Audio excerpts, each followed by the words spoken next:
हालत नमाज में एड़ियों पर बैठना, कायदे की हालत में एड़ियों पर बैठना, इसका क्या हुक्म फुक़हा ने नकल किया है।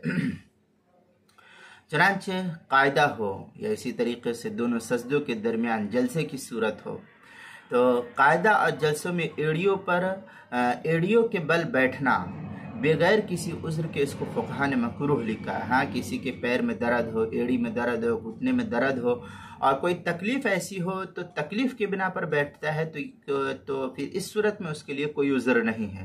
लेकिन कोई तकलीफ़ नहीं, बगैर उज़्र के ऐसा बैठता है तो फुक़हा इसको मकरूह लिखते हैं। चुनांचे फतावा शाम में है व अम्मा नस्बुल क़दमैन वल जुलूस अलल अक़बैन फ़मकरूहुन फ़ी जमीइल जलसात। इस तरीके की इबारत जो है फतावा शामी, जो ज़करिया बुक डिपो देवबंद का हिंदी नुस्खा है, उसकी दूसरी जिल्द सफ़ा 411, किताबुल मसाइल उसकी पहली जिल्द सफ़ा 378 पर इसको नकल किया है।